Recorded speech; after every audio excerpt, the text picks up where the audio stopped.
Bueno, el tema del día de hoy es el reconocimiento aduanero. Básicamente es conocer los aspectos principales de cómo se lleva a cabo, de dónde viene el tema del reconocimiento aduanero. El reconocimiento aduanero está tipificado en el Manual de Operación Aduanera, que es un documento publicado por la Administración Central de Operación Aduanera y es parte de la Administración General de Aduanas. El documento consta de 8 unidades, 19 anexos y contiene todos los pasos para el despacho aduanero. En este caso, el Manual de Operación Aduanera lo utiliza la gente de aduana. Es donde les marcan los procesos y los pasos que deben de seguir en cada una de los procesos que se siguen del despacho aduanal.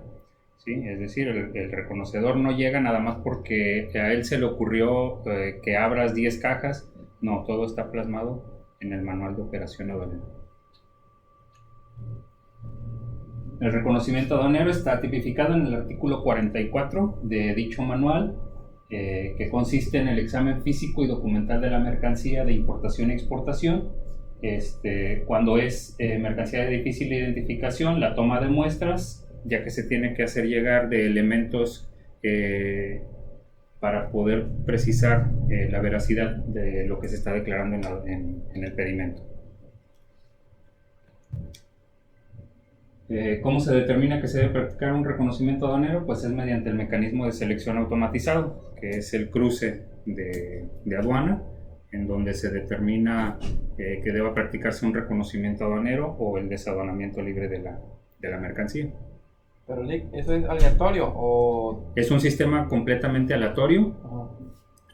Solamente se pueden colocar algunos filtros por parte de la misma autoridad, en donde se puede establecer parámetros como fracción arancelaria, algún RFC en específico, el tipo de mercancía o por algún identificador en particular que se esté señalando en el pedimento, como es el caso, sucede mucho con el tema de los amparos.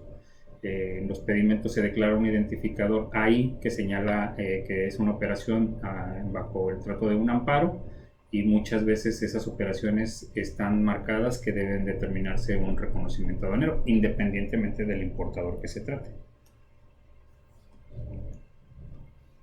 ¿Cómo se activa el mecanismo de selección automatizado? Pues bueno, se activa por pedimento o actualmente mediante el PITA, próximamente con su entrada en vigor, ¿no? En donde la información que el día de hoy se plasma en el DODA, en el documento para despacho aduanero, va a ser encriptada en los gafetes únicos de los transportistas, para que el transportista, al momento de pasar por el mecanismo de selección automatizado, va a haber una cámara que va a leer la información y le va a indicar en una pantalla si es desaduanamiento libre o es reconocimiento aduanero.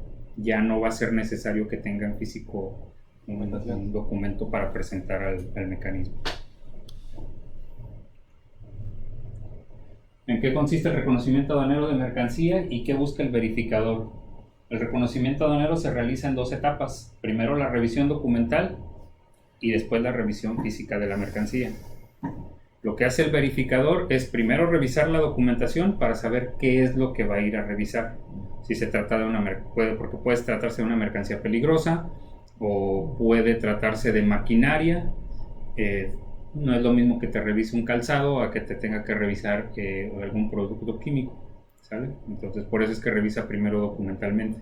Y después, pues la revisión física, ya una vez que determinó la instrucción de cómo se va a llevar a cabo la revisión de la mercancía.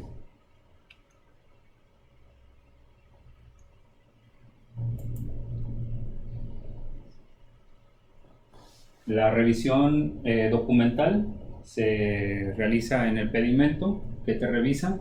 Básicamente lo principal que revisa es el anexo 19 de las reglas generales, pero en particular clave de pedimento, el campo de observaciones, que aunque no es un campo validable y que no está marcado en el anexo 19, muchas veces ellos se guían porque los agentes aduanales dan información específica sobre cómo se está llevando a cabo la operación. En este caso, en particular, por ejemplo, nosotros como Excelencia indicamos en observaciones si se va a llevar a cabo una unidad mediante una unidad de verificación, si se va a realizar mediante una subdivisión de pedimentos, si se hace por ferrocarril, si se hace por camión. Todo eso lo señalamos en el pedimento. Por eso es que la aduana también lo considera algo importante para poder llevar a cabo la revisión. Si no quiere decir que sea un campo que nos vaya a ocasionar algún problema. Claro que si estamos declarando información que no deba estar ahí, sí nos va a ocasionar un problema. Las claves e identificadores de las partidas, la confrontación contra el SAI. ¿Qué es la confrontación contra el SAI? Es la confrontación del documento que estamos presentando físicamente, del pedimento que presentamos físicamente, contra la información que se transmitió vía electrónica al SAT, ¿sí? Que es lo que comúnmente conocemos como la validación del pedimento. ¿Sí? Lo escuchamos al ejecutivo decir, es que estoy validando el pedimento. Genera un archivo, ese archivo lo envía electrónicamente al SAT, el SAT registra la información. Cuando cruzan y aduana teclea el número de pedimento junto con el número de patente y la clave de la aduana, le aparece toda la información que se transmitió electrónicamente. Si hay algo que no coincide entre lo que se transmitió electrónicamente contra lo que se está presentando físicamente, ahí sí hay un problema, porque quiere decir que se alteró la información posteriormente al envío electrónico de la información.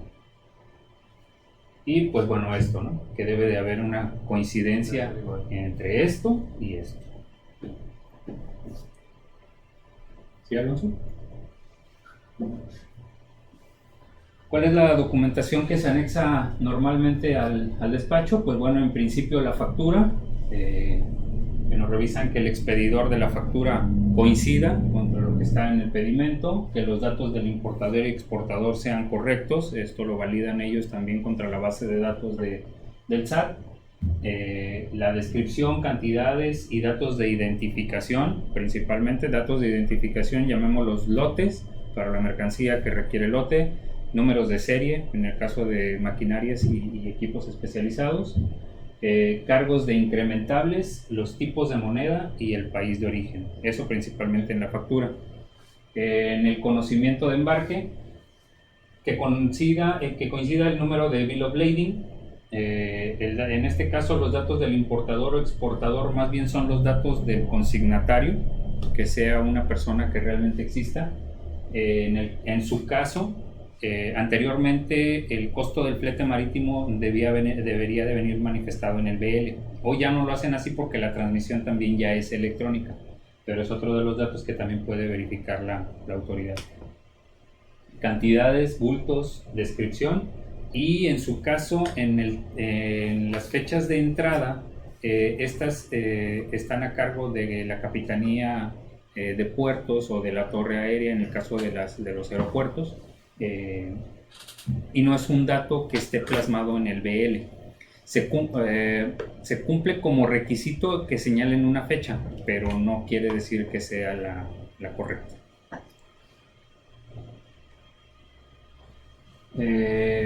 Documentos que comprueben el cumplimiento de regulaciones y restricciones no arancelarias en base a la fracción arancelaria. Habrá que revisar cuál es la autoridad que debe emitir el documento, cuáles son los documentos que se deben de presentar y que amparen el cumplimiento de esas regulaciones. El documento debe de estar emitido a favor del contribuyente, en este caso del importador o exportador, al cual se está emitiendo el pedimento, ¿sí? Que la cantidad y la descripción correspondan con lo que se está declarando en el pedimento. Documentos que comprueben el cumplimiento de las normas oficiales mexicanas. Bueno, eso creo que sí han visto varios. Primero hay que confirmar que la mercancía se encuentre sujeta al cumplimiento de la regulación, que deben de cumplir con los requisitos del anexo 341, que es el tema de la etiqueta. En el caso de normas de certificación, que la constancia de conformidad coincida con la información que se presenta físicamente. que fue como lo que nos pasó con el caso de las bocinas, ¿no? Que no traía FM y que el certificado indica que sí trae FM. El origen de la mercancía para determinar el pago de cuotas compensatorias. Una es revisar el tema del pago, que se esté haciendo de la manera correcta, consultar la resolución para poder revisar que la mercancía efectivamente se encuentre contenida en esta para la determinación del pago de la cuota compensatoria, y confirmar que la mercancía sea originaria de un país distinto para el caso de que se estén eximiendo el pago de dicha cuota compensatoria. Regularmente el pago de la cuota compensatoria lo conocemos para China, ¿sí? Es el más conocido. Entonces, dado esto, pues se debe presentar una certificación de origen para el caso en el que estemos señalando un país distinto al que está sujeto a la cuota. Más documentación anexa. En el caso de mercancías en las que se haya solicitado un trato arancelario preferencial, es decir, que tengan un arancel distinto al señalado en la tarifa de la Ley del Impuesto General de Importación, y es que tengan un acuerdo o un tratado de libre comercio, que estén cumpliendo con todas las obligaciones, que la factura señale que la mercancía está siendo objeto de trato preferencial, que la fracción arancelaria se encuentre dentro de los tratados o los acuerdos, y el correcto llenado del certificado de origen para aquellos casos en los que se necesiten. Y pues bueno, para las mercancías de importación temporal, por importación-exportación temporal, en el caso del programa IMEX, que las fracciones arancelarias estén autorizadas dentro de dicho programa.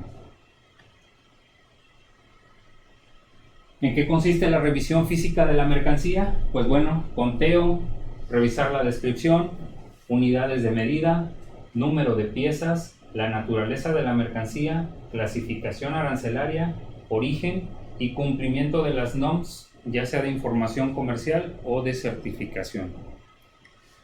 Esto es a lo que se basa el verificador al momento de presentarse al reconocimiento. Obviamente, de aquí se desprende todo, de la clasificación arancelaria de la mercancía.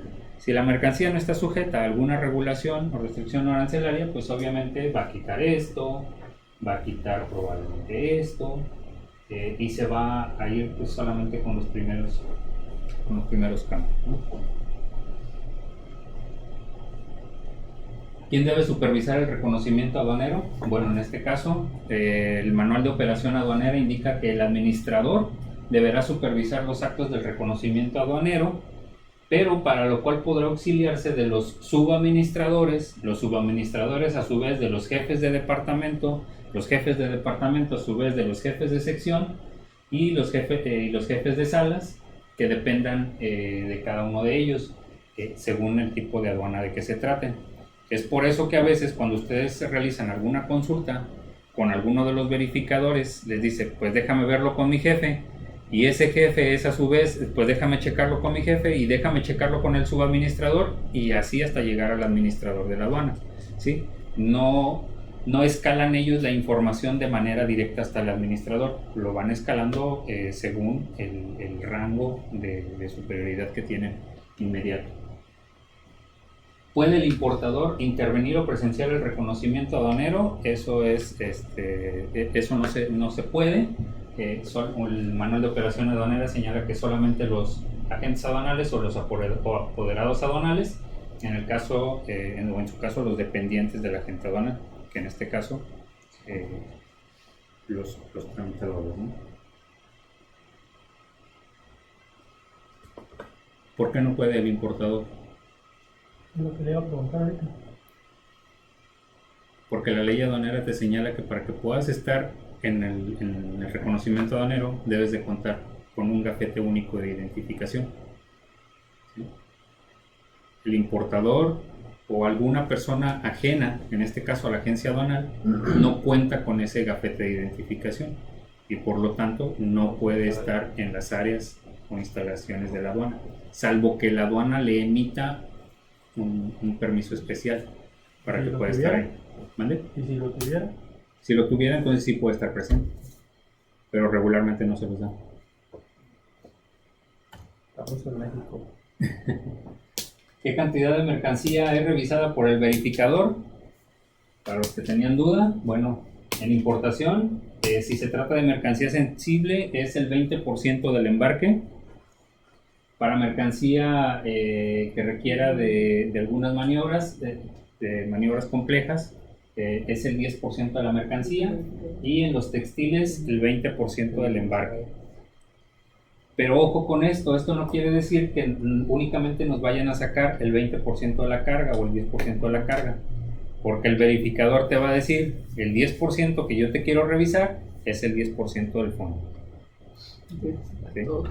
Esa es la cuestión, ¿no? ¿Por qué? Porque el manual de operación aduanera no señala de ese 20% o del 10% del 20% o del otro 20% de qué parte del vehículo lo va a revisar. ¿Sí? Entonces, muchas veces algunos se han querido hacer chistosos con la aduana y oye, pero ¿por qué me pides que saque todo si solamente me tienes que revisar el 10%? Pues sí, yo solamente te voy a revisar el 10%, pero te voy a revisar el 10% del fondo, ¿sí? No es lo que tengas aquí al principio. Entonces, ojo con eso. En exportación, para las exportaciones definitivas o retorno de importaciones temporales, se practicará el reconocimiento aduanero sin que las mismas se descarguen de los contenedores. En el retorno de textiles, el 20% del embarque. Con el tema de los gamma, para el ingreso de las exportaciones, la aduana va a determinar si es necesario o no presentar el contenedor a plataforma en el momento en el que ingresan.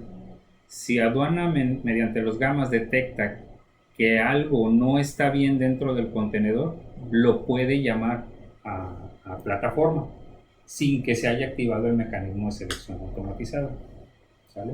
Únicamente para poder hacer una revisión del contenido del contenedor.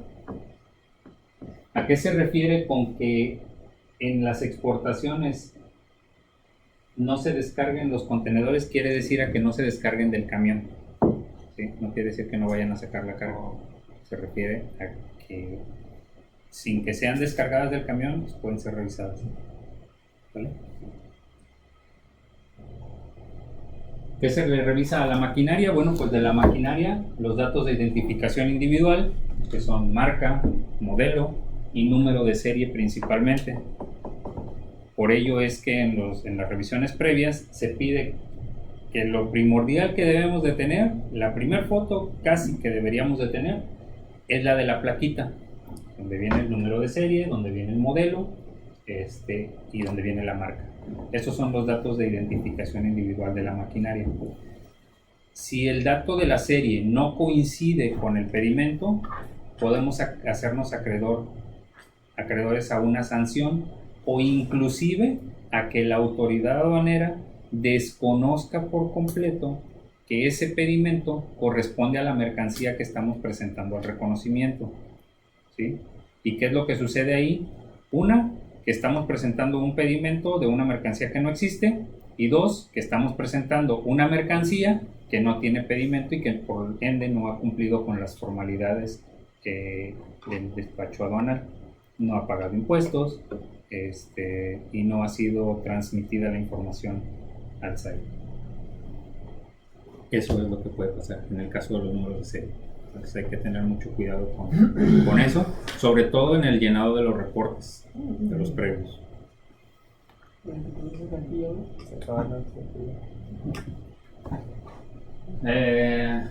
¿Dónde quedan los reconocimientos aduaneros no intrusivos? Para los reconocimientos no intrusivos se utilizarán en primera instancia el equipo de detección portátil de infrarrojo cercano conforme al equipo FACIR, así se llama el equipo con el que cuenta la autoridad, en caso de que no pueda identificar plenamente la mercancía, que es este aparatito.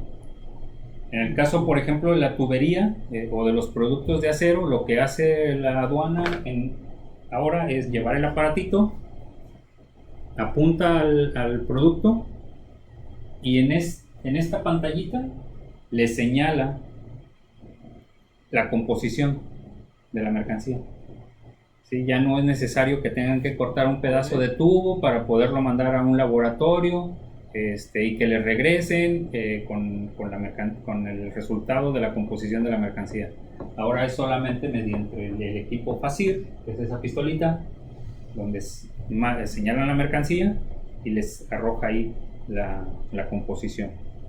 Obviamente, derivado de la composición, pues habrá que estar pendiente si corresponde o no a lo que se está declarando en el pedimento. La consulta de importadores confiables conforme a los lineamientos emitidos por la ACOA y los equipos de espectroscopia de infrarrojo transformadas de Fourier FT-IR, que son estas maquinitas, en donde solamente es necesario colocar la muestra y les indica el resultado igual de la composición. O los gamma que están ahí junto a la plataforma. Se lo ubica, ¿no? Desde luego. Es en él. ¿Qué es lo que procede cuando el verificador presume una infracción? O bueno, derivado de la revisión, pueden pasar la presunción de la infracción, que si en realidad procede, se solicita la investigación a la administración central. Estos a su vez pues darán el estatus pendiente por la investigación. Es por ello que les entregan un acta de ampliación del reconocimiento aduanero, ¿no? Que es la que se debe recoger. En teoría nos la deberían de entregar en el momento en el que se está suscitando, ¿no? Pero muchas veces nos la están entregando hasta el día siguiente. Y esta puede llevar desde 2 días hasta 10 días, ¿sí? la autoridad. Si la autoridad no contesta en el plazo de esos 10 días, la mercancía en automático tendrá que ser liberada. Por eso es que a veces estamos preguntando y ven mañana y ven mañana y ven mañana, y llegado el 10.º día, como magia te entregan el pedimento, ¿sí? Porque están obligados mediante el manual de operación aduanera a liberarte si no existe una respuesta. Ahora, ellos te van a liberar, pero no quiere decir que ya estés excluido de cualquier responsabilidad, ¿sí? Ellos todavía pueden continuar con su proceso mediante sus facultades de comprobación para poder determinar que lo que se presentó al reconocimiento es lo correcto. Y pues bueno, si no tiene ninguna presunción de infracción, pues el tiempo en el que se supone que te tienen que liberar es de 3 horas, aunque sabemos que en la práctica a veces hasta más tiempo. Por las noches más. Depende cómo anden de buenos o de malos. Ok. Para el tema de las tomas de muestras, pues bueno, la toma es la toma de muestras tipificada en el MOA. Se etiqueta la muestra cuando se la separan en los sobres amarillos y que les ponen una etiqueta. Esa es la etiqueta a la que se refiere. Se levanta un acta de muestreo. Los plazos de respuesta son aproximadamente de 30 días, ¿no? Dependiendo del material que esté siendo objeto de muestreo. Y pues bueno, de ahí la aduana todavía suele tardar 3 días en poder emitir la resolución, ¿no? Si coincide la información, pues se considera el final del procedimiento y obviamente te entregan la liberación de tu mercancía. Y si existe alguna diferencia, pues bueno, obviamente se genera el acta para notificar que el resultado llegó con una diferencia y por ende pues se tendrá que levantar la incidencia correspondiente. ¿Cuáles son las multas que pueden ser aplicables en estos casos?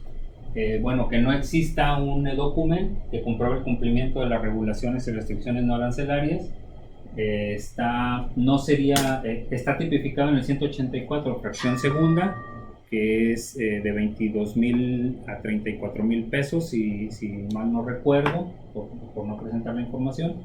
Y la excepción pues sería que el documento se presente físicamente antes de que concluya el reconocimiento aduanero, que es lo que llamamos normalmente la presentación extemporánea.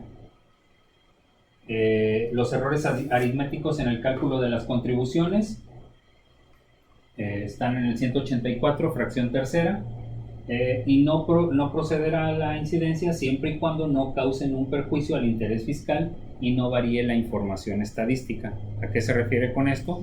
Que el cálculo de contribuciones que haya hecho la autoridad aduanera no cause un perjuicio al interés del fisco. Es decir, que si la diferencia es de $1, pues obviamente no le causa al fisco ninguna afectación en su interés fiscal, ¿sí? Pero ya cuando estamos hablando de cantidades mayores, considerables, ahí sí se causa un perjuicio al interés del fisco.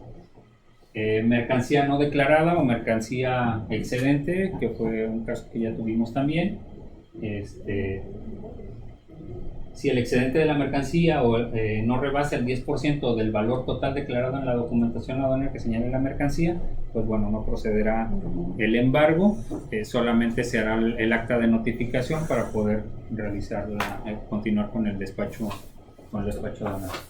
Y las discrepancias entre los bultos también están en el 184 y pues bueno, mismo caso que el anterior, ¿no? Si la cantidad de la mercancía declarada en dicho documento no rebasa el 10% del total de la mercancía, pues bueno, se podrá continuar con el despacho. Pues bueno, ese es el final de la presentación.